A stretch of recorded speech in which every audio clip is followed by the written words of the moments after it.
आज हम बात करेंगे एक ऐसी नगरी के बारे में जिसका इतिहास रहस्यों से भरा हुआ है और जो धार्मिक दृष्टि से अत्यंत महत्वपूर्ण है। हम बात कर रहे हैं श्री कृष्णा की नगरी द्वारका की।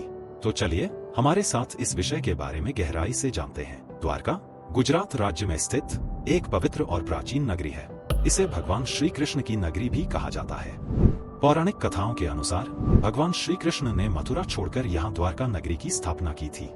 महाभारत में भी द्वारका का उल्लेख मिलता है। माना जाता है कि महाभारत के युद्ध के बाद श्री कृष्ण ने यहीं पर अपने जीवन के अंतिम दिन बिताए थे। इतिहासकारों के अनुसार द्वारका का एक हिस्सा समुद्र में डूबा हुआ है।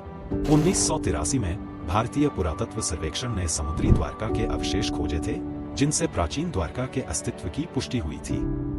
यह रहस्य आज भी वैज्ञानिकों के लिए आकर्षण का केंद्र बना हुआ है। महाभारत के युद्ध के दौरान जब कौरव पांडवों के हाथों मारे गए, तब कौरवों की माता गांधारी ने श्री कृष्ण को श्राप दिया था। आज भी बहुत से लोगों का मानना है कि इस श्राप के कारण द्वारका समुद्र में डूब गई। अब हम उस समय की बात करते हैं जब आर्कियोलॉजिस्ट्स की एक टीम समुद्र के 300 फीट नीचे गई थी। साल था 1983, जब उन्हें कुछ ऐसा दिखा कि उनके पैरों तले जमीन खिसक गई। ठंड के मौसम में भी वे पसीने से तरबतर हो गए थे। समुद्र की लहरों के बीच एक अजीब शोर था और आज भी उन लहरों के नीचे रहस्य छुपे हुए हैं। आखिर वह क्या था? वह एक प्यारी सी नगरी थी जो आज के किसी भी शहर को पीछे छोड़ दे। वह द्वारिकाधीश की नगरी थी। वहां पर ऐसे सबूत मिले जो यह साबित करते हैं कि वह नगरी महाभारत के समय की है, जैसे हजारों साल पुरानी शिलाएं।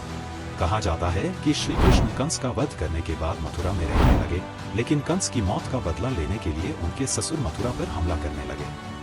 प्रजा की सुरक्षा के लिए श्री कृष्ण ने मथुरा छोड़ने का फैसला किया और द्वारका नगरी के निर्माण के लिए विश्वकर्मा जी को बुलाया। लेकिन समुद्र देवता की अनुमति के बिना यह संभव नहीं था, तो श्री कृष्ण ने समुद्र देवता की पूजा की, जिससे प्रसन्न होकर उन्होंने श्री कृष्ण को समुद्र की भूमि दी।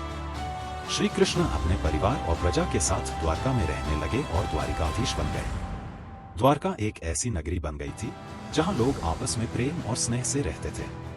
सभी हंसी खुशी साथ रहते थे। फिर वह वक्त आया जब श्री कृष्ण ने महाभारत में हिस्सा लिया और अर्जुन के सारथी बने। उनके कर्म के अनुसार कौरव वंश समाप्त हो गया। इस पर क्रोधित होकर कौरवों की माता गांधारी ने श्री कृष्ण को श्राप दिया कि जैसे कौरव मारे गए, वैसे ही उनका यादव वंश भी आपस में ही मारा जाएगा। श्री कृष्ण ने इस श्राप को आशीर्वाद समझकर स्वीकार किया और द्वारका वापस लौट आए। धीरे धीरे वह समय भी समीप आ गया जब मां गांधारी का श्राप सच होना था। यादव मदिरा पीने लगे और आपस में दुश्मन बन गए। धीरे धीरे द्वारका में भाई भाई में झगड़े होने लगे और वे एक दूसरे को मारने पर उतारू हो गए। यह सब देखकर श्री कृष्ण के भाई बलराम ने एक समाधि ले ली। श्री कृष्ण जंगल में एक पेड़ के नीचे अकेले बैठ गए, जहां एक शिकारी के तीर से उनके पैर में चोट लगी और उनकी मृत्यु हो गई। उनके साथ द्वारका समुद्र में डूब गई। श्री कृष्ण की मृत्यु के बाद उनके अंतिम संस्कार के समय एक हिस्सा नहीं जल पाया। इस बारे में जल्द ही हम एक वीडियो लेकर आएंगे। अगर आपको यह वीडियो पसंद आए तो चैनल को सब्सक्राइब करना न भूलें और वीडियो को जरूर शेयर करें।